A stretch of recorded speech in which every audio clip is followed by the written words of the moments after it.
So hello everyone again, मैं कपिल गौतम स्वागत करता हूं आपका एक बार फिर से आपके अपने एजुकेशन प्लेटफॉर्म दक्षिणा ई क्लासरूम पर।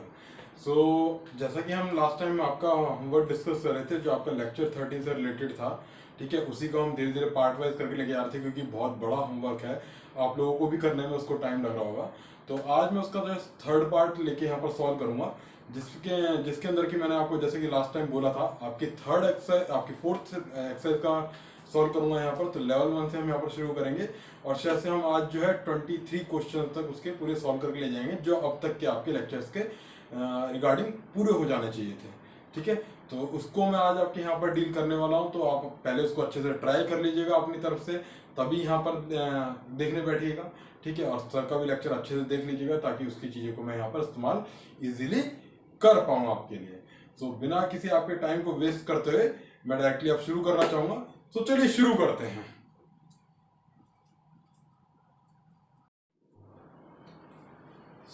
भाई सबसे पहले एक्सरसाइज 4 आप अपने खोल लीजिए। फिर से मैं बोल रहा हूँ कि एक्सरसाइज 4 हम शुरू करेंगे, लेवल 1 से शुरू करेंगे।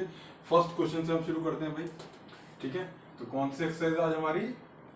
एक्सरसाइज 4 में यहाँ पर ठीक है आपकी। तो क्या दे रखा है भाई? लेवल 1 का first question. So a body is located on a wall. Its image is of equal size is obtained on the on a parallel wall with the help of a convex lens. The lens is placed at a distance of d ahead of second wall. Then the required focal length will be. भाई ऐसा बोला गया है कि यहाँ पर एक wall है, इसके ऊपर समझ लीजिए कोई एक ऑब्जेक्ट है, मान लेते हैं कोई ऑब्जेक्ट, मतलब एक तरीके से कोई फोटो ही बनी होगी, ठीक है। और इसकी जैसी पैरेलल वॉल पे इसकी जो है एक इमेज ऑब्टेन करी जाती है, इससे जो है और इससे डी डिस्टेंस पे जो है आपका लेंस रखा जाता है, ठीक है। और पैरेलल वॉल पे जो इमेज बनती है वो आपकी सेम साइज की होती है, मतलब अगर ये h है तो ये भी आपका एक तरीके से क्या है, आपका h होता है, ठीक है। और कैसी है वो इमेज भाई? इक्वल साइज इज ऑब्टेन्ड, ठीक है। तो इक्वल साइज की जो ऑब्टेन्ड करी जाती है आपकी जो इमेज, वो आपकी कैसी होगी? वो भाई आपकी इन्वर्टेड भी होगी, ठीक है। और आपकी ये रियल भी है क्योंकि आपकी दूसरी साइड पे अटेंड हो रही है, तो रियल है और आपकी सेम साइज है, तो ये आपकी कैसी हो जाएगी? इन्वर्टेड भी होगी, ठीक है। क्योंकि आपके कॉन्केव लेंस के अंदर तो ये चीज पॉसिबल ही नहीं होती, आपकी सेम साइज की इमेज ले लें अगर हम, ठीक है। तो आपका क्या होता है भाई? ये दिया गया है कि ये डिस्टेंस आपका क्या है? d है। भाई ये चीज कब पॉसिबल होती है? ये चीज तब पॉसिबल होती है जब आपका ऑब्जेक्ट जो है कितने पे रखा हो? 2f पे रखा हो, ठीक है। 2f पे रखा होता है तो आपका क्या है? 2f इक्वल टू किसके बराबर है? d। और इसका मतलब ये भी जो आपकी इमेज बन रही होगी ये भी किस पे है? ये भी d डिस्टेंस दूरी पे ही आपकी बन पाती है इससे, ठीक है। तो f यहाँ से क्या आ जाएगा भाई? आपका f होता है यहाँ से d बाय, सिंपल सा क्वेश्चन था ये आपका, ठीक है। APMT 2002 में पूछा गया था। इसी के साथ ही इस क्वेश्चन को नोट कर लीजिए, आगे बढ़ते हैं भाई।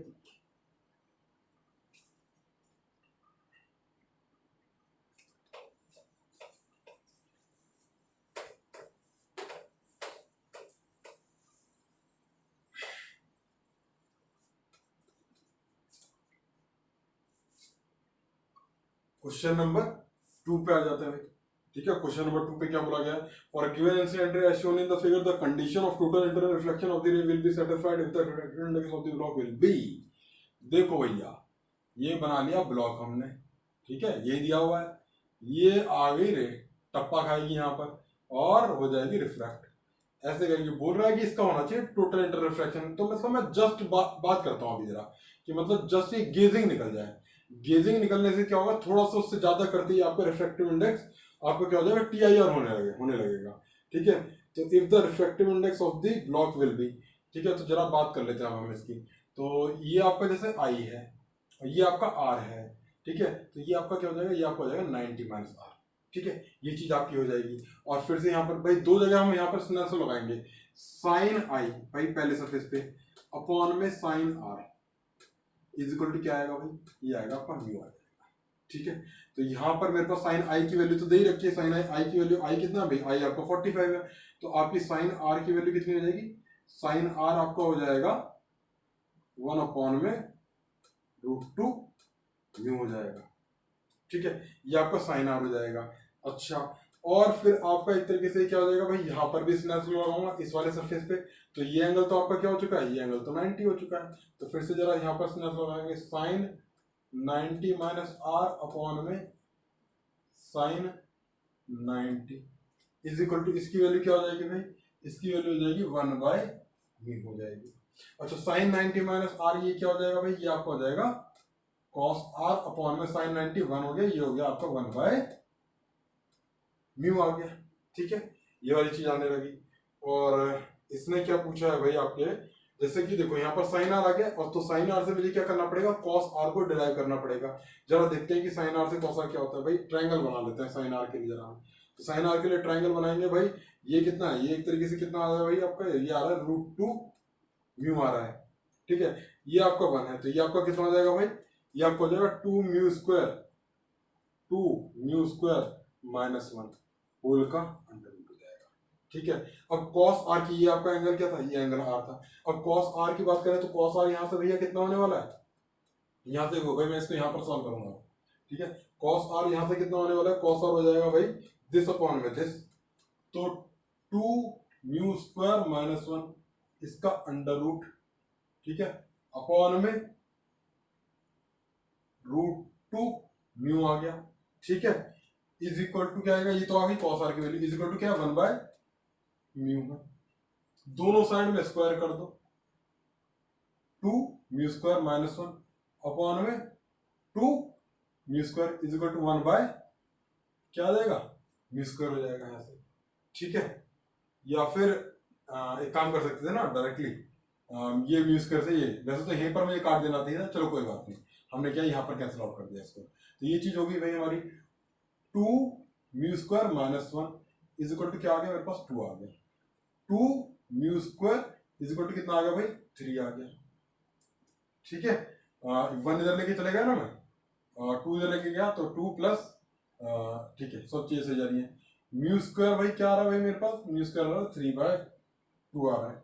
तो म्यू की वैल्यू यहां से कितनी आई मेरे पास, अंडर रूट 3/2।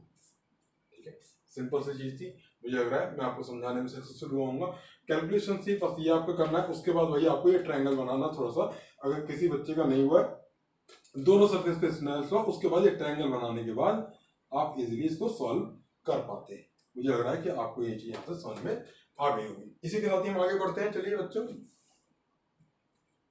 तो अब आ जाते हैं हम लोग क्वेश्चन नंबर 3 पे। ठीक है, क्वेश्चन नंबर 3 को फटाफट से रीड आउट कर लीजिए।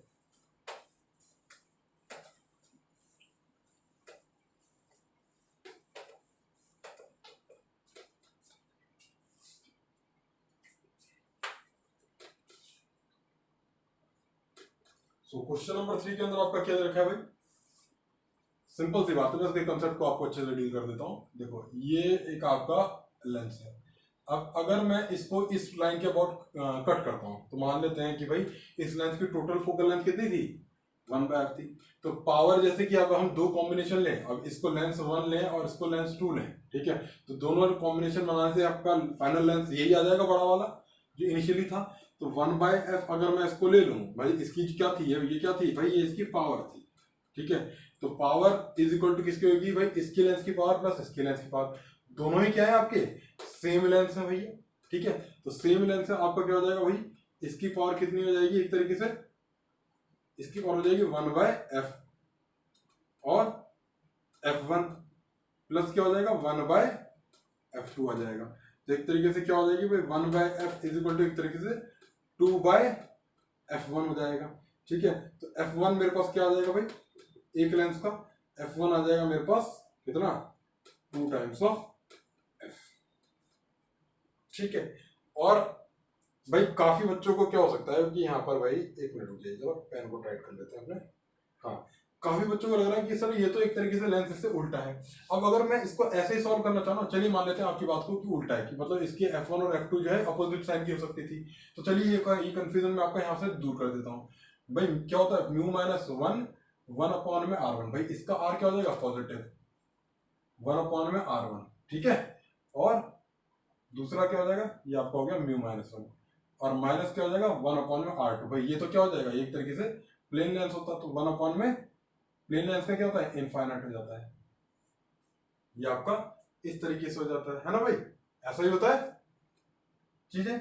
और अगर मैं इसको फिर भाई ऐसे लेता कि हाँ भाई इसके अंदर से क्या चीज है, यहाँ से रेज आपकी ऐसे बाहर जा रही है, तो फिर से मैं क्या लूंगा भाई, इसको जैसे कि मैं छोटे से डिस्टेंस से अलग कर देता हूं, तो म्यू माइनस 1 कर देते हैं, ठीक है। और यहां पर क्या हो जाएगा, यहां पर आपका क्या हो जाएगा, एक तरीके से 1/इनफाइनाइट हो जाएगा। भाई ये तो मेरा क्या था, इस वाली लेंस के लिए था, तो यहाँ पर ये इनफाइनाइट आएगा ना इस लाइन का एक तरीके से।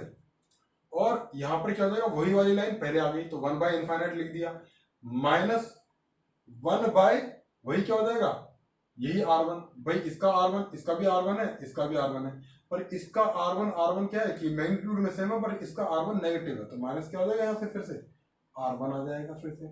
इसकी वैल्यू तो 0, जैसे इसकी वैल्यू यहाँ पर 0 थी, तो क्या आया यहाँ पे म्यू माइनस 1/R1, जो कि यहीं पर भी आ रहा था, ठीक है। काफी बच्चों को मतलब वो माइनस माइनस क्या हो जाते हैं, वो प्लस बना लेते हैं। भाई इसका जो R1 है ना वो नेगेटिव में है, हालांकि ये लेंस उल्टा पड़ जाता है, ठीक है। तो इस तरीके से मैथमेटिकली हम इसको यहाँ पर भी समझ सकते हैं। मेरे ख्याल से आप लोगों को अच्छे से ये वाली चीज समझ में आ गई होगी। अगर काफी बच्चों को ये लेंस के उल्टे होने से प्रॉब्लम हो रही होगी कि हाँ भाई इसका तो सर अलग होना चाहिए था, नहीं सेम ही आया, देखो भैया आपके सामने है, ठीक है। इसके अंदर पहले ये लिया, फिर ये वाला सरफेस लिया, फिर इसके अंदर पहला ये लिया, उसके बाद ये लिया, तो माइनस माइनस एक तरीके से क्या होते हैं आपके प्लस हो जाते हैं, ठीक है। तो F1 इस तरीके से मेरे पास क्या आ रहा है भाई, यहाँ पर ही कैलकुलेट करने पर दोनों सेम होती है फोकल लेंथ, तो 2/F1, F1 = 2F होता है। अच्छा इतना तो समझ में आ गया भाई, बहुत बढ़िया, तो चीज समझ में आ गया अच्छे से। अब अगर मैं इसको ऐसे लूंगा, ठीक है, और यहां से मैं आपके लेंस को ब्रेक कर दूंगा, तो भाई जितनी फोकल लेंथ इसके ऐसे ब्रेक करने से कोई भी फर्क नहीं पड़ता है।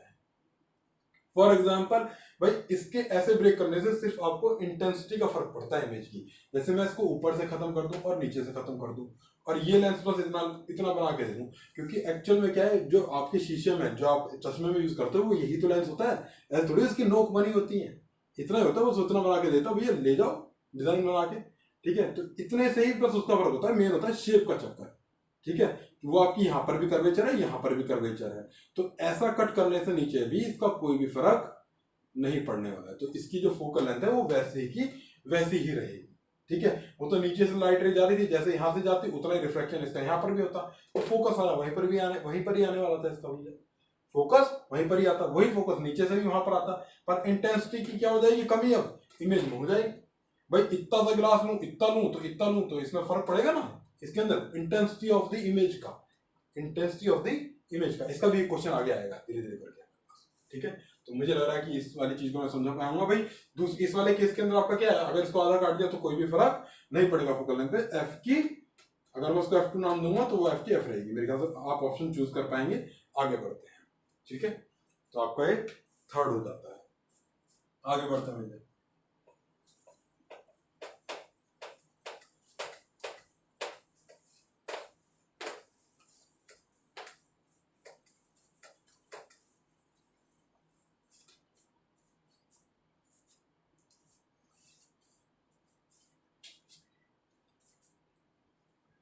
सो कौन सा क्वेश्चन है भाई, फोर्थ वाला क्वेश्चन, ठीक है। A convex lens is dipped in the liquid of whose refractive index is equal to the refractive index of the lens, then its focal length will be। भाई एक लेंस लिया, ठीक है, और यहाँ पर जैसे कि हमारे पास जो होता है म्यू ऑफ द लेंस, ठीक है, तो it's focal length will be, ये पूछा ना, म्यू ऑफ द लेंस -1 होता है, ये mu of the lens minus mu of the medium होता है वैसे तो, ठीक है, और divide by mu of the आसपास वाला मीडियम होता है एक्चुअली फॉर्मूला, और 1/r1 माइनस 1/r2, ये फॉर्मूला ऐसे होता है, ठीक है। या फिर हम इसको ऐसे ही पढ़ते हैं, mu of the lens divide by mu m minus 1/r1 minus, ये तो फॉर्मूला का रिवीजन करा रहा हूँ बस मैं आपको, ठीक है। अब mu of the lens mu of the medium दोनों बराबर है, तो 1 - 1 क्या हो जाएगा 0, ठीक है। तो इसका मतलब ये इंटू 0 क्या हो जाएगी, ये वाली टर्म ये हो जाएगी आपकी ये फोकल लेंथ। भाई ये क्या आ रही थी एक तरीके से 1/f की वैल्यू आ रही थी, तो f एक तरीके से क्या हो जाएगी 1/f = 0, तो f = क्या आ गया आपका इनफाइनाइट, मतलब 8 को लिटा दो तो क्या होता है भैया वो इनफाइनाइट, ठीक है। मुझे लग रहा है ये वाली चीज आपको पूरा मैथमेटिकली अच्छे से समझा दी है, समझ में आ गई होगी। और वैसे भी जब अगर आसपास का मीडियम भैया वैसा का वैसा ही है, तो जैसे हवा के अंदर ही एक लेंस बना दिया तो क्या फर्क पड़ रहा है भैया, उससे सीधे की सीधे निकल जाएगी ना रे, तो कन्वर्ट हो ही नहीं पाएगी, तो फोकल लेंथ कहाँ से बनी? इसको कॉमन सेंस से भी कर सकते थे। ठीक है भैया, इतनी इतनी गणित हमें नहीं लगानी थी, तो वो भी तरीका सही था। दोनों ही तरीके हैं। इससे क्या है कि हाँ भाई गणित वाले लोग काफी कुछ मान सकते हैं कि हाँ भाई सॉलिड प्रूफ हो गया है। आगे बढ़ते हैं इसी के साथ में, आगे बढ़ते हैं भैया इसी के साथ में। अब आ जाइए फटाफट।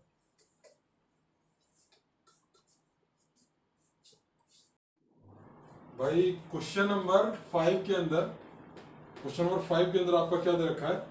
A beam of light is composed of red and green rays is incident on obliquely at a point of the face of rectangular glass slab. When coming out of the opposite color face, the red and green rays emerge from. जरा इसका diagram को बना के देख लेते हैं, जरा अलग अलग कलर में डिफरेंट यूज करूंगा। भाई स्लैब बना देते हैं, जरा स्लैब बना देते हैं। ये बन गई आपकी स्लैब, ठीक है। और ग्रीन कलर को मैं ब्लू से रिप्रेजेंट करूंगा, क्योंकि भाई जाहिर सी बात है मेरे पास वो है नहीं, और रेड को तो मैं रेड से ही कर सकता हूँ, ठीक है।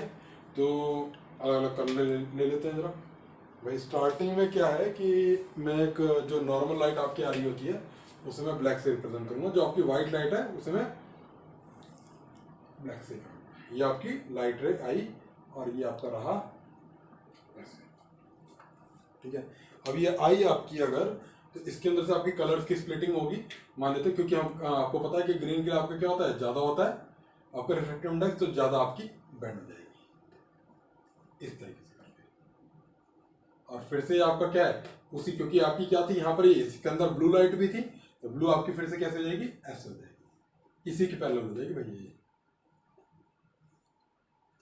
ठीक है, इसी के पैरेलल हो जाएगी ये। अगर लग ना रही हो तो मान के चलना ये पैरेलल ही होगी इसके। आगे देखते हैं दूसरी चीज, अगर इसके अंदर से रेड जो होगी भाई, रेड आपकी ज्यादा डेविएट नहीं होगी इसकी, ठीक है। तो ज्यादा डेविएट नहीं होगी तो आपकी कम डेविएट होगी भाई, कोई बात नहीं, कम से ही सही। और जब ये यहाँ से बाहर निकलेगी तो आपका क्या है, फिर से इसके अंदर रेड होगी, तो आपकी क्या है, पहले जो एंगल बनाया होता है भाई एमर्जिंग एंगल भी आपका सेम ही होता है, तो आपकी ये हो जाएगी, ठीक है, इस तरीके से करके। तो ये है कि एक तो ये दोनों डिफरेंट डिफरेंट पॉइंट से निकल रही हैं, ठीक है, और दोनों ही एक दूसरे के पैरेलल भी हैं, ठीक है। तो यही चीज आपकी किसमें रखी है, आपकी एक तरीके से कौन कौन से ऑप्शन है। और आपको ये चीज होगा कि हाँ भाई जब हम ये चीज ऐसे यहाँ पर स्प्लिटिंग होती है तो ऐसे दिखती क्यों नहीं है, क्योंकि आपका क्या है कि दिखने के लिए ना ये वाला गैप आपका बहुत बड़ा होना चाहिए। आपकी क्या है, जैसे कि आंखों के अंदर ना ये दोनों लाइट आपकी सेम उससे गिर रही होती हैं, और जब आपकी सेम उससे बहुत ही कम गैप की वजह से गिरी होती है, क्योंकि आपका बहुत माइन्यूट डिफरेंस होता है ये एंगल का, ठीक है, तो इसलिए ऑब्जर्वेबल नहीं होती है। क्योंकि जैसे कि अगर आपका दो कलर मिला के वही चीज जो दिख रही होती है ना, वही बाद में भी दिखती है, तो आई से ये चीज तब ऑब्जर्वेबल हो जाएगी जो आपकी इसकी अगर थिकनेस बढ़ा दूं मैं तब, ठीक है। जरा इसके ऑप्शन देख लेते हैं। 2 points emerging out from 2 points propagating in 2 different non parallel direction. भाई नॉन पैरेलल तो नहीं होंगी, पैरेलल है ये, ठीक है। 2 पॉइंट्स प्रोपेगेटिंग मतलब 2 पॉइंट से निकलेंगे इन 2 डिफरेंट पैरेलल डायरेक्शन। भाई देखो 2 डिफरेंट रेज हैं और पैरेलल डायरेक्शन में भी हैं ये, ठीक है। 1 पॉइंट मतलब एक पॉइंट से तो बिल्कुल नहीं निकलेगी, ठीक है, 2 डिफरेंट डायरेक्शन, और इन 1 point propagating in same direction. 1 point से तो पहले निकलने ही नहीं वाली, ये आपकी अलग अलग पॉइंट से निकलेंगी। आपकी क्या हो जाएगी, एक तरीके से आपकी पैरेलल डायरेक्शन होगी, 2 डिफरेंट पैरेलल डायरेक्शन, मतलब 2 डिफरेंट रेज होंगी यहाँ पर, इसका ये मतलब है। आपका ऑप्शन थोड़ा सा लैंग्वेज में कंफ्यूजिंग है ये, ठीक है। आपकी 2 डिफरेंट रेज होंगी और वो पैरेलल में निकलेंगी, आपकी ऐसे निकलेंगी। ये ग्रीन है और ये रेड है, वैसे ब्लू होता तो तब भी आपका सेम ही होता। ये मेरा समझाने का तरीका, ठीक है। मुझे लग रहा है कि आई होप कि मैं ये वाला चीज आपको समझा पाया होगा। सो इसी के साथ ही आपका शुरू करते हैं आपका। आज आप आ जाइए भाई आप लोग।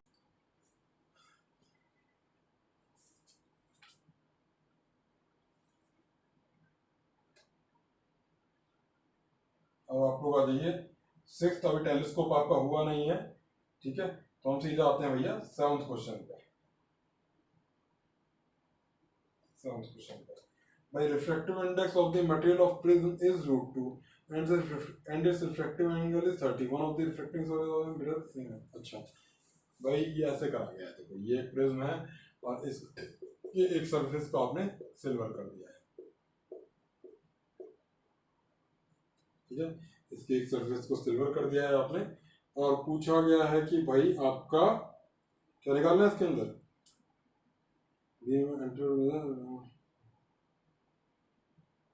एंगल ऑफ इंसिडेंस बताओ, ताकि अपने रे जो है अपने पाथ को एक तरीके से क्या करे, रिट्रेस करे। रिट्रेस करने का मतलब क्या है भैया, रिट्रेस करने का मतलब ये है कि यहाँ पर रे लाइट, मतलब उल्टा डायग्राम बना रहा हूँ मैं इसको, मैं इसका मतलब लाइट रे जो है ना इस पे परपेंडिकुलर स्ट्राइक करेगी, और इस पे अगर परपेंडिकुलर स्ट्राइक कर रही है तो इस पे आपकी ऐसे आ गई होगी, ठीक है। तो ये अगर आपका आई रहा है तो ये आपका आर रहा होगा, और अगर इस पे परपेंडिकुलर है तो एक तरीके से ये R1 है, तो आपका R2 क्या रहा होगा, R2 जीरो रह गया होगा। और अगर R2 जीरो है तो मतलब सारी की सारी R1 प्लस R2 कितना होता है, R1 प्लस R2 तो A के बराबर होता है, R1 plus R2 is equal to A होता है। R1 क्या हो जाएगा, A हो जाएगा, R1 इजकल टू कितना हो जाएगा, 30 हो जाएगा, ठीक है।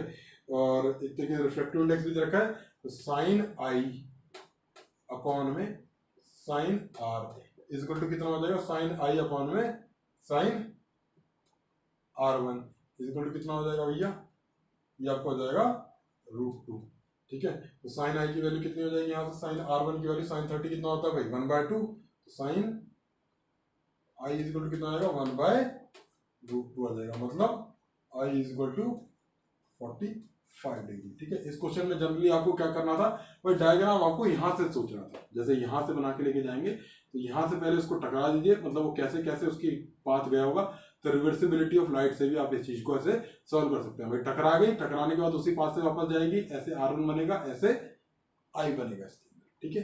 इस तरीके से आप इसको दे सकते थे। आगे बढ़ते हैं इसी के साथ में हम।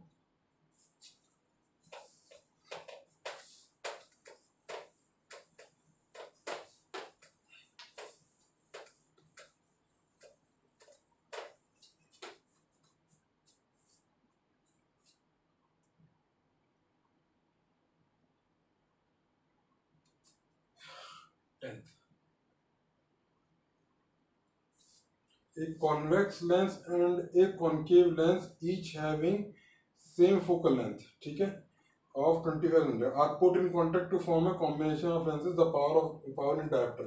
भाई पावर क्या है कि मतलब भाई एक कन्वर्जिंग लेंस रख दिया आपने सेम पावर का, और एक आपने क्या कर दिया डाइवर्जिंग लेंस रख दिया, मतलब दोनों की एक की पावर P1 है, एक की क्या है P2 है, और क्या दे रखा है भाई, दोनों आपकी सेम कैटेगरी की हैं, दोनों की आपकी चीजें, आपकी जो डायमेंशन है वो आपकी सेम है, तो P1 जो हो जाएगी आपकी, वो आपकी जो P2 होगी वो आपकी हो जाएगी माइनस ऑफ P1 हो जाएगी। दोनों एक दूसरे के इफेक्ट को क्या कर देंगे भैया, कैंसिल कर देंगे, क्योंकि क्लोज भी रखे गए हैं आपके, ठीक है, कॉन्टैक्ट। तो इसकी एक तरीके से क्या होने वाली है भाई, पावर दोनों की मिला के क्या होने वाली है, 0 होने वाली है, ठीक है। तो पूछा क्या गया था, power in the dioptres of the combination मतलब 0। 10th का आंसर आपका भाई कितना होगा, D हो जाएगा। इस तरीके से करके आगे बढ़ते हैं।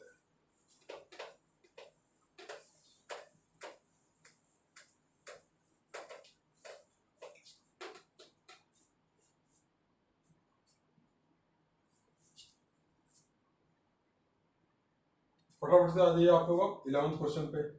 11th क्वेश्चन पे भाई आपका क्या दिया गया है, ये आपका कंटेनर है, इसके ऊपर यहाँ पर नीचे कॉइन है, ठीक है, और ये आपकी 4 दे रखी है, ये यहाँ से एक लाइट रे जाती है और ये आपकी ऐसे हो जाती है, गेजिंग हो जाती है एक तरीके से, ये आपका 90 हो जाता है, ठीक है। तो सबसे पहले ये आपका कितना होता है, 3 होता है, तो ये वाला एंगल निकालो, तो ये वाला एंगल इक्वल है, तो ये आई है, तो ये भी आपका आई है, ये कितना हो जाएगा भाई 10I इक्वल टू कितना है आपका 3/4। इसका मतलब आई किसकी वाला, ये किसकी वैल्यू होती है, ये आपकी होती है 37 डिग्री की वैल्यू होती है, ठीक है।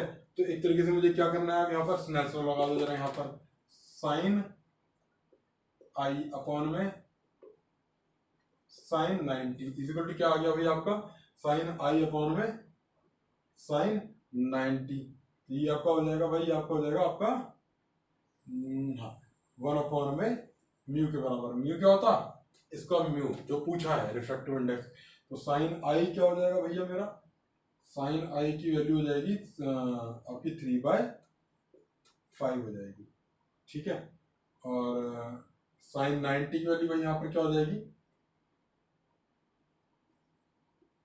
साइन 90 तो यहाँ पर 1 हो जाएगा, तो म्यू की वैल्यू यहाँ से क्या आ जाएगी भाई, म्यू की वैल्यू आ जाएगी 5/3 आ जाएगी।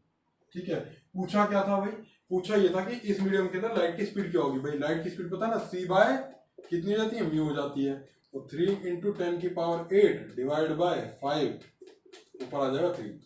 ठीक, कितना आ गया भाई, ये आ गया आपका 9/5। 9/5 किसके इक्वल होता है, 1.8 × 10⁸8। इसका आंसर आपका ए दे रखा होगा, 11th का आपका आंसर ए दे रखा होगा। ठीक है, इस तरीके से करके हमने इसको सॉल्व कर दिया। मेन पहले इसके अंदर म्यू निकालना। ठीक है, आगे बढ़ते हैं।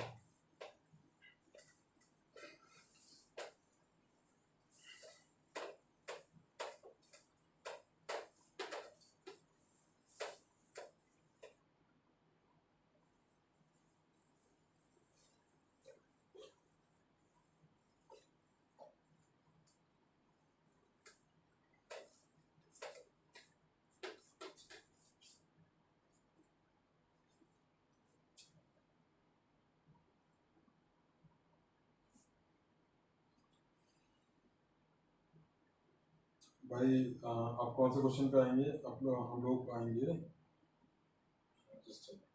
मेरा थोड़ा सा स्लिप हो गया। भाई 2-3 लेंसेज रखे हैं जिसकी फोकल लेंथ आपकी f1 और f2 है, contact in coaxial power of the combination. भाई पावर तो पता ही है, तो सीधे डायरेक्ट क्वेश्चन पूछ दिया है। पावर आपकी 1/f होती है, तो p1 + p2 करेंगे, 1/f1 + 1/f2 हो जाएगी। ठीक है, तो क्या हो जाएगा भाई इसका आंसर आपका हो जाएगा f1 + f2 अपॉन में f1 f2 हो जाएगा। ठीक है, ये आपका डायरेक्ट आंसर आ चुका है। आगे देखते हैं जरा, इसी तरीके से हमारा क्वेश्चन नंबर 12 खत्म होता है।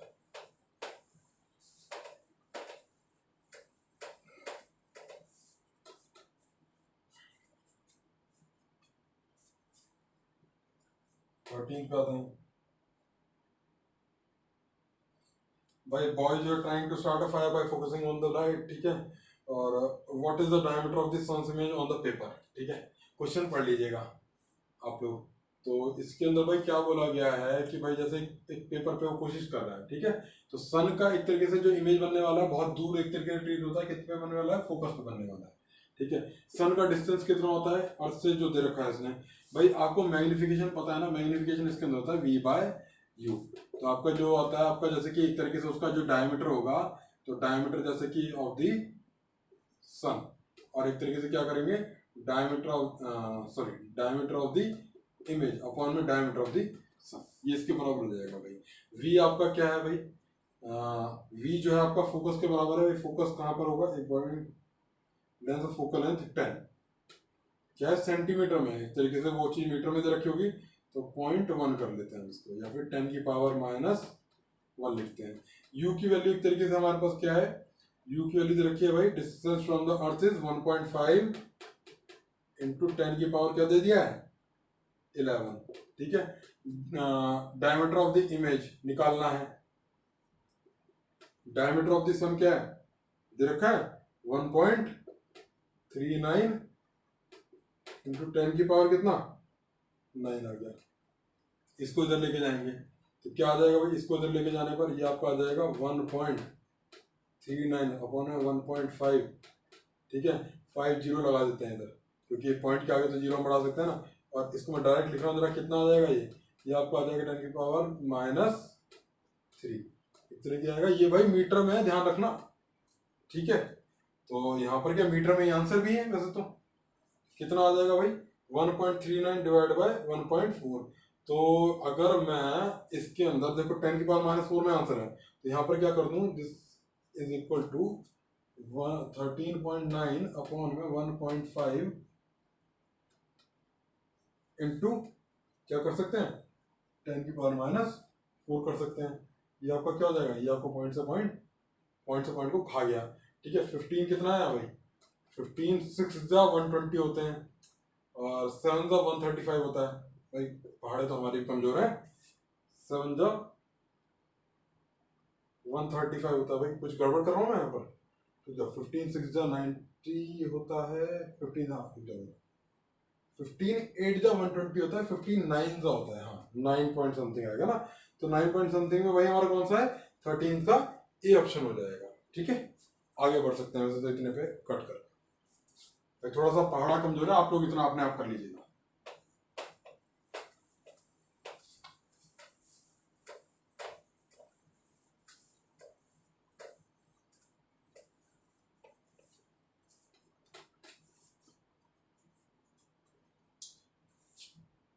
अब आ जाइए आप 14th पे आ जाइए। सो 14th पे आपका क्या है, a ray of light travelling in transparent medium falls on the separating medium from the air at an incident potential the value of mu ray can undergo total internal reflection। भाई दे रखा है कि आपकी जो एक रे ऑफ लाइट है वो ऐसे आती है आपकी, और कितना इंसिडेंस एंगल है आपका 45 डिग्री है। तो इसके लिए भाई अगर मिनिमम क्रिटिकल एंगल कितना चाहिए होता है जरा हम देखते हैं। तो क्रिटिकल इसका एंगल आ जाएगा म्यू के लिए आ जाएगी 1 में साइन इस तरीके से ये 45, तो कितना आ जाएगा ये एक तरीके से आ जाएगा आपका √2 आ जाएगा। √2 की वैल्यू राउंड ऑफ करने 1.414 होती है। मतलब जब भी आपका एंगल इससे ऊपर हो जाएगा, ठीक है, जब भी आपका म्यू जो है, म्यू अगर इससे ऊपर हो गया 1.414 से 414 से, ठीक है, तो आपका क्या हो जाएगा TIR हो जाएगा। इसके अंदर आपका क्या हो जाएगा भैया TIR हो जाएगा, क्योंकि फिर उसके लिए हमारे पास क्या है कि और भी कम एंगल पे आपका क्या है कि ग्रेजिंग एमरजेंस निकलता है। यहाँ पर जो निकलता है ये आपका जो हम 90 ले लेते हैं ना, तो इस तरीके से करके, तो एक ही ऑप्शन है वैसे तो यहाँ पर जो अवेलेबल है जो 1.414 से बड़ा है वो है आपका थर्ड, ठीक है। तो इसका इस तरीके से ऑप्शन हो जाता है C 14th का। तो आगे बढ़ते हैं हम इसी तरीके से। क्वेश्चन नंबर 50, अच्छा क्वेश्चन है, क्वेश्चन नंबर 15 देखिए। 15 के अंदर भाई आपका क्या रखा है, 15 के अंदर आपका देखा है भाई एक लेंस है, ठीक है, इससे कोई एक इमेज बन रही थी। तो मतलब मान लेते हैं कि एक रे ऑफ लाइट निकली, transmitted media falls on the surface separating, रुक जाओ, focal length of the intensity image will now be the lens having focal length of aperture d aperture diameter center is focal length of the lens intensity of the image now will be। भाई देखो एक तरीके से इसके अंदर आपको लेनी पड़ेगी कि आपकी जो है ना पैरेलल लाइट आ रही है, ठीक है, तो उसकी आपको इमेज ऑब्टेन होने वाली थी। तो मान लेते कि भाई इसकी इंटेंसिटी कितनी होगी, इसकी इंटेंसिटी आपकी होगी I, ठीक है, जिसकी वजह से आपकी इसकी वजह से आपकी इमेज बनती, तो I, और इसका जो एरिया कितना था पाई कितना R²। लेकिन यहां पर क्या कर दिया गया, इतने पोर्शन को आपने ब्लैकआउट कर दिया है। तो भाई इसके आसपास में बचा कितना, बचेगा भैया आपका, आप करके देख लीजिए, पाई R² माइनस पाई R/2 का स्क्वायर, ये आपका आ जाएगा 3/4 पाई R² आ जाएगा, ठीक है, 3/4 पाई R² आ जाएगा आपका, ठीक है। इतने एरिया के अंदर से आपकी लाइट निकल गई। मतलब एक तरीके से क्या निकली भाई, पहले आपकी ये क्या थी, ये आपकी पावर थी, ठीक है, I इंटू एरिया पावर बन जाएगी ना, तो ये पावर आपकी बाद में क्या है इतने ही एरिया के लिए मिलेगी। तो इस पावर को हम जब फिर से आपकी कितने से डिवाइड करेंगे, आपके कितना हुआ कि भाई ये आपकी पावर थी, जस्ट मिनट भाई, एक तरीके से सॉरी देखो भाई, ये था कि I इसकी अगर इंटेंसिटी है तो भाई इतने पोर्शन में से तो नहीं जाएगी, तो एरिया कितना हो जाएगा भाई, एरिया हो जाएगा हमारे पास 3/4, ये वाला एरिया हो जाएगा ना पाई R²। भाई इतने पोर्शन के अंदर से तो लाइट नहीं जा रही ना, इसके पास से निकल रही है, तो एरिया हम ये वाला काउंट करेंगे ना, ये नहीं काउंट करेंगे ये वाला। तो वही एरिया आपका क्या था, ये आपकी क्या आ जाएगी, आपकी आ जाएगी पावर, ठीक है। लेकिन इमेज तो एक तरीके से क्या है पीछे पूरे एक पोर्शन में बन रही है, तो उस इमेज की इंटेंसिटी क्या होगी भाई, बीच वाली लाइट की तो खत्म हो गई, ठीक है, तो उस इमेज की इंटेंसिटी क्या होगी, फिर से पावर डिवाइड बाय क्या कर दो, एरिया कर दो। एरिया कौन सा, जो पहले बन रही होती वो पूरे एरिया से बनती, तो आपकी क्या बन जाएगी भाई, I/में 3/4 पाई R² अपॉन में कितना आ जाएगा एरिया, आपका आ जाएगा पाई R²। तो एक तरीके से कितना हो गया 3/4 I इंटेंसिटी की आपकी इमेज बनेगी, जो पहले बन रही थी उसके मुकाबले। पहले अगर I की बन रही थी तो अभी बनेगी आपकी 3/4 की, क्योंकि 3/4 पावर ही आपकी उस इमेज तक पहुंच पा रही है, ठीक है। इसको आप ऐसे ले सकते हैं। और क्या चीज पूछी गई है भैया, focal length of the lens. भाई फोकल लेंथ तो इससे कोई भी चेंज नहीं होने वाली, क्योंकि मैंने पहले पहले बात करी, इतना सा पोर्शन ले लो, इतना सा पोर्शन, हल्का सा पोर्शन ले लो, उतना का वो सेम ही रहता है जब तक कि आपकी सेम शेप के अंदर से आपका काटा गया है। काटा मतलब ऐसे काटना है इसको, बीच में से ऐसे नहीं काटना है, उसका तो खेल अलग हो जाएगा। तो पहले अभी हम डिस्कस कर चुके हैं, तो ये चीज ध्यान रखना पड़ेगा। आगे बढ़ जाते हैं भाई इसी के साथ। हाँ, फटाफट से क्वेश्चन पढ़ लीजिए। क्वेश्चन नंबर 16 पे।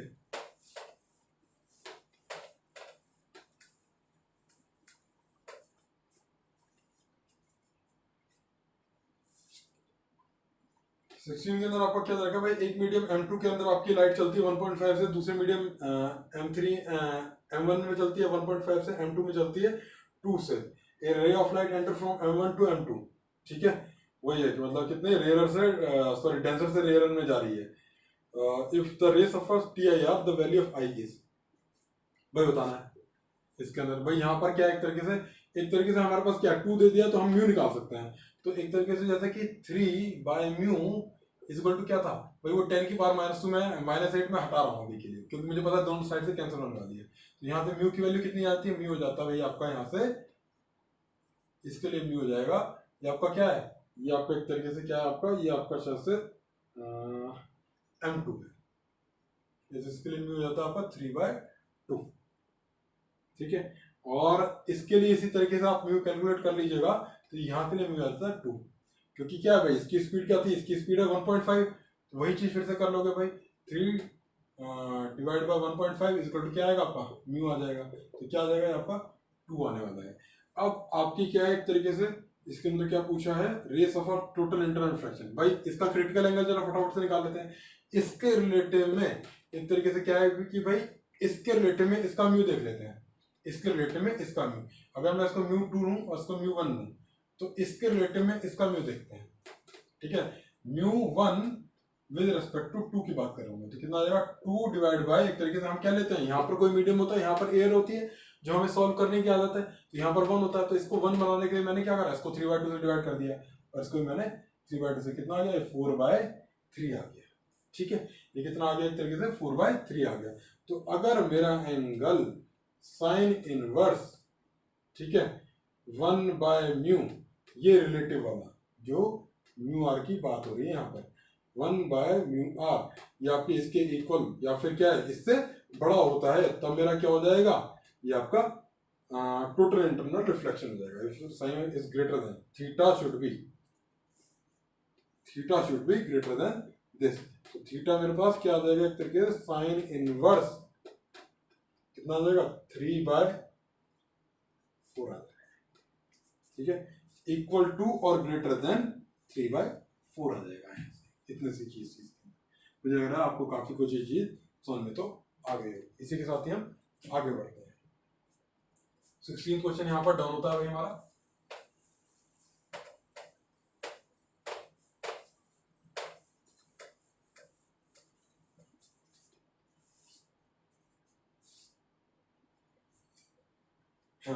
A ray of light is incident on a 60-degree prism and minimum deviation position. ठीक है, at a minimum deviation position, the angle of reflection at the first phase. भाई देखो भाई, जब भी आपका मिनिमम डेविएशन की आपको कंडीशन पता ही है, तो चीजें मैंने बहुत बार यहाँ पर चीजें बोल भी दी हैं और आपको अब तक आ जाएंगी भाई, ये R1 होता है, ये आपका R2 होता है। जब भी आपका मिनिमम डेविएशन होगा आपका I और आपका I इक्वल टू क्या हो जाता है, E हो जाता है, R1 इक्वल टू आपका R2 हो जाता है। दूसरी चीज आपको पता है कि आपका R1 प्लस R2 क्या होता है, वो A के बराबर होता है। जब दोनों इक्वल हो चुके हैं तो R1 क्या हो जाएगा 2R1 लिख सकता हूँ मैं इसको, इक्वल टू क्या हो जाएगा A आ जाएगा, R1 इक्वल टू क्या हो जाएगा A/2 आ जाएगा। और यहाँ पर A की वैल्यू आपकी कितनी है 60 है, तो ये आपका हो जाएगा 30 डिग्री, ठीक है। कौन सा क्वेश्चन था भाई ये हमारा था 17th क्वेश्चन, ठीक है। तो सिंपल सी चीज है, मुझे लग रहा है आपको समझ में आएगा। आगे बढ़ते हैं फटाफट से।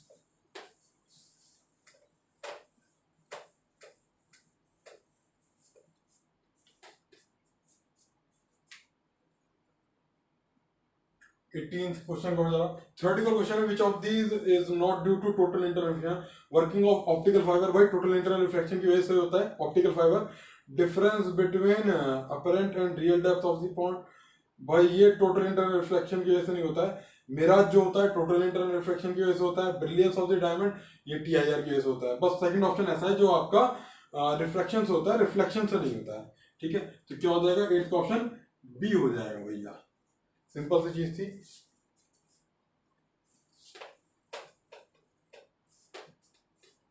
19th भाई पूछा गया है म्यू नॉट एप्सिलॉन नॉट की पावर -1/2। एक तरीके से क्या लिखा गया है, 1 में under root mu naught epsilon naught का अंडर रूट। भाई ये किसके, ये सी के बराबर होता है। स्पीड ऑफ लाइट ही होती है आपकी, शायद आपको बताया हो क्लास के अंदर, अभी मैं इसको नहीं एक्सप्लेन करूंगा। ये आपकी होती है सी के बराबर, मतलब speed of light. Speed of light आपकी क्या होती है, मीटर पर सेकंड में होती है। तो डायमेंशन किसकी हो जाएंगे, एक तरीके से 3 हो जाएगा भाई। लेंथ अपॉन में टाइम हो गया ये तो, है ना।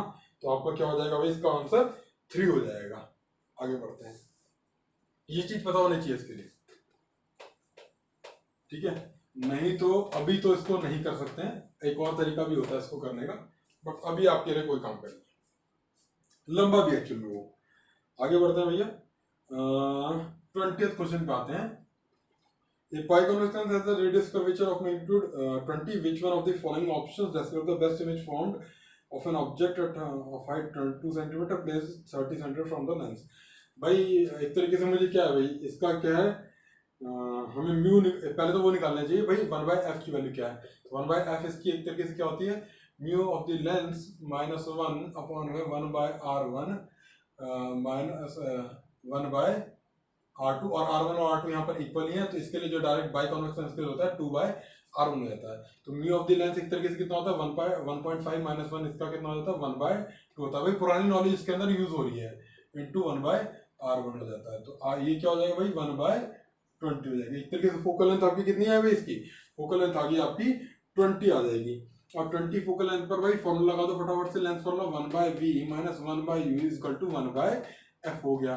तो 1/v निकालना है भाई हमें, v u कितना है -30, f की वैल्यू कितनी है पॉजिटिव होती है 1/20 आ जाएगी। 1/v = कितना हो जाएगा 1/20 माइनस कितना हो गया 1/30 हो गया। एक तरीके से 60 आया, कितना आया 3 - 2 आ जाएगा, ठीक है। तो v की वैल्यू यहाँ से कितनी आती है, v की वैल्यू आती है यहाँ से 60 आ जाती है, पॉजिटिव वैल्यू, ये चीज ध्यान रखना, ठीक है। तो आपका क्या है कि, और आपका मैग्निफिकेशन भी आपको पता है, मैग्निफिकेशन का फॉर्मूला कितना होता है भाई, v/u होता है, और height of the image upon में हाइट ऑफ द ऑब्जेक्ट होता है, लेंस के केस में होता है। v/u की वैल्यू आपको पता है, ये 2 आ जाएगी, क्योंकि 60 अपॉन में 30 करना पड़ेगा आपको,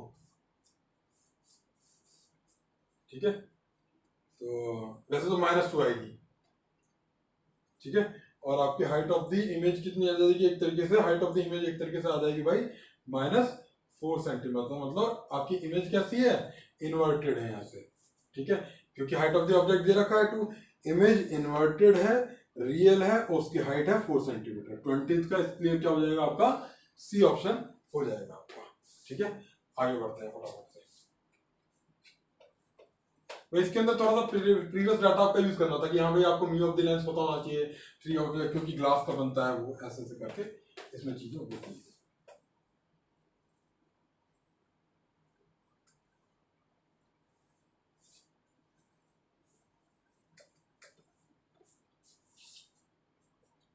आगे बढ़ते हैं, क्वेश्चन नंबर 21 पे आते हैं। क्वेश्चन नंबर 21 पे, a thin prism of angle 15 degree made of glass refractive index μ1 1.5 combined with another prism of glass of refractive index μ2, a thin prism of angle 15 degree, a thin prism of angle 15 degree, अच्छा हाँ, ये ऐसा बोला गया कि भाई एक prism है, इसका जो छोटा एंगल है वो 15 डिग्री है। एक ऐसे ही हमने क्या करा है, ये दूसरी प्रिज्म है जिसका एंगल ए हमें निकालना है, इसका रिफ्रैक्टिव इंडेक्स 1.5 दे दिया है, इसका कितना दे दिया है 1.75 दे दिया है, ठीक है। तो हमें क्या करना है भाई, दोनों का डेविएशन एक दूसरे के कैंसिल आउट कर जाए। तो इसका मतलब डेविएशन कितना होता है μ - 1, इसको मैं μ1 का नाम दे देता हूँ, इसको मैं म्यू2 का नाम, तो म्यू1 minus 1 into 15 is equal to किसके इक्वल हो जाना चाहिए भाई, ये आपका क्या है म्यू2 माइनस 1 इंटू ए के बराबर हो जाना चाहिए।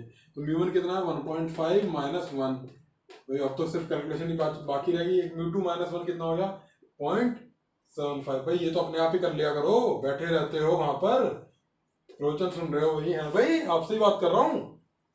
ठीक है, कितना हो जाएगा भाई आपका 15/2 हो जाएगा। एक तरीके से क्या है 3/4 हो जाएगा, ए की वैल्यू हो जाएगी, ये आप कैसे होगी 3 5 हो जाएगा। एक तरीके से कितना इसको ऊपर लेके आएंगे, कितना हो जाएगा भाई ए इक्वल टू फटाफट से आ गया मेरे पास, बहुत ही बढ़िया सा आंसर 10 डिग्री आ चुका है। ये आपका दे भी रखा होगा 10 डिग्री, आपका बी ऑप्शन है। आगे बढ़ते हैं फटाफट से। ठीक है, तो ये आपका फटाफट देख लीजिए इसको।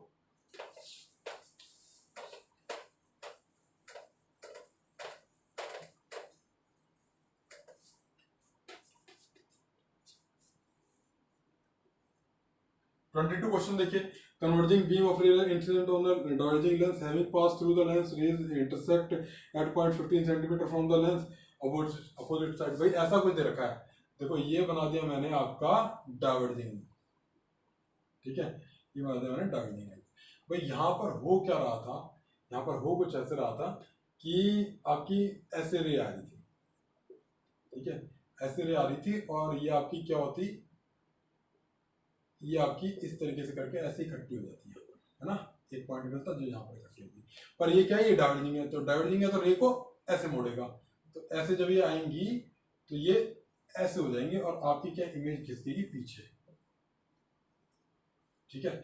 और वो जो इमेज का डिस्टेंस है ये जो है ये दे रखा है, कितना है भैया, ये आपको 15 दे रखा है, इसके अंदर 15 दे रखा है ना। और ये जो बोलते हैं कि अगर ये जो मीट करती, ये आपका करती कहाँ पर 5 सेंटीमीटर पहले खिसक जाती है ना, 5 centimetre close to the lens, तो मतलब ये एक तरीके से क्या हो जाता है, ये 10 हो जाता। भाई 5 खिसकाओ, 15 में से 5 खिसकाओ तो 10 ही बचेगा। तो 10 पे एक तरीके से ऑब्जेक्ट, ये कैसा है, ये वर्चुअल ऑब्जेक्ट है, ये आपकी कैसी है, ये आपकी रियल इमेज है, ठीक है, क्योंकि ऑब्जेक्ट एक्चुअल में ऐसा है नहीं यहाँ पर, वो वर्चुअल है, ठीक है, जिसको हम लेके काम करेंगे।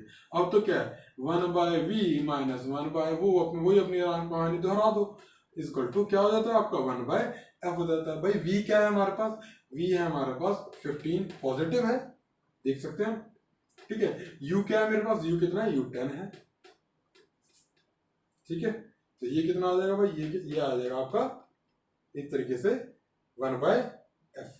तो ये इसको सॉल्व करेंगे, कितना आएगा, ये आपका 30 आएगा, 2 माइनस कितना आएगा 3 आएगा, इज इक्वल टू आपका आएगा, सॉरी ये आएगी आपकी 1/f। This implies that f की वैल्यू कितनी है यहाँ से -10। आगे बढ़ते हैं, ठीक है, और आपको पता भी है कि इसका तो वैसे भी माइनस पे होता ही है। और से देखते हैं आगे 23 की तरफ नजर डालते हैं।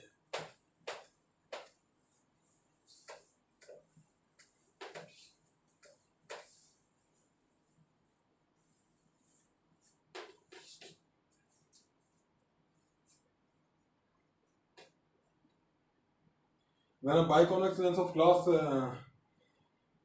having refractive index 1.47 is dipped in a liquid, it acts as a plain sheet of glass. This implies the liquid must have the effect। भाई एक तरीके से जैसे वही है कि जैसे एक ये लेंस लिया गया और इसको एक लिक्विड में डिप करा गया और ये एक शीट की जैसा एक्ट कर रहा है। तो शीट की जैसा एक्ट कब करेगा, जब भाई इसके आसपास का जो है, अगर इसका म्यू है तो इसका भी क्या हो जाए, म्यू ही हो जाए। तो एक तरीके से जैसे हवा के बीच में वही एक लेंस बना दिया, तो एक तरीके से हवा एक शीट की तरह एक्ट कर रही है। फिर उसके अंदर क्या है, कोई भी कहीं पर भी रिफ्लेक्शन ऐसे नहीं हो रहा है जो कर्वेचर से होता है, ठीक है। तो क्या बोल रहा है भाई, क्या हो जाएगा, उसका refractive index equal to that of glass, equal to that of glass हो जाएगा। इस तरीके से आपका 23 का हो जाएगा ऑप्शन ए, ठीक है। ये कंसेप्ट पहले भी हमने पिछले किसी क्वेश्चन में डिस्कस कर दिया था, मुझे नंबर वो याद नहीं है, ठीक है, बट लेकिन मुझे लग रहा है आपको चाहिए यहाँ पर समझ में आ रही है कि भाई शीट की तरह कैसे कर जाएगा, शीट की तरह जैसे हवा के बीच में कोई लेंस बना दिया आर्बिट्री, ऐसे ही मैंने जैसे उंगली से ड्रॉ कर दिया भाई एक लेंस है, तो हवा सीधी निकल रही है, तो एक तरीके से क्या शीट की तरह एक्ट कर रहा है भाई वो। ये चीज मैं वाटर के अंदर कर सकता हूँ भाई, वाटर के अंदर किसी लाइट से करवा रहा हूँ, ठीक है, सिंपल सी चीज है। सो ये आज का आपका लास्ट क्वेश्चन था, इसके आगे से हम अपने नेक्स्ट लेक्चर के अंदर आपका कंटिन्यू करेंगे। सो आप अपने मोटिवेशन को अच्छे से बनाए रखिए। हो सके तो कोशिश कीजिए कि सारे के सारे डाउट आप अपने खुद ही सॉल्व कर पाए, मेरी यहाँ पर जरूरत ना हो। और इनकेस आप कहीं फंसते हैं तो थोड़ा सा हिट लेके आगे बढ़ जाइए, क्योंकि डेवलपमेंट आपका आपके करने से होगा। ठीक है, वो जो एफर्ट आप मारते हैं, वो जो आपका मसल बिल्डिंग होती है कंसेप्ट के लिए, वो वहीं से खुद से करने से होती है। यहाँ पर तो सिर्फ आप कुछ पॉइंट्स को आके अच्छे से देख सकते हैं। तो इसी के साथ ही मैं आपसे अलविदा लेना चाहूंगा। मिलेंगे फिर से आपके इसी प्लेटफॉर्म पर। सो तब तक के लिए गुड बाय। मेहनत करते रहिए अच्छे से।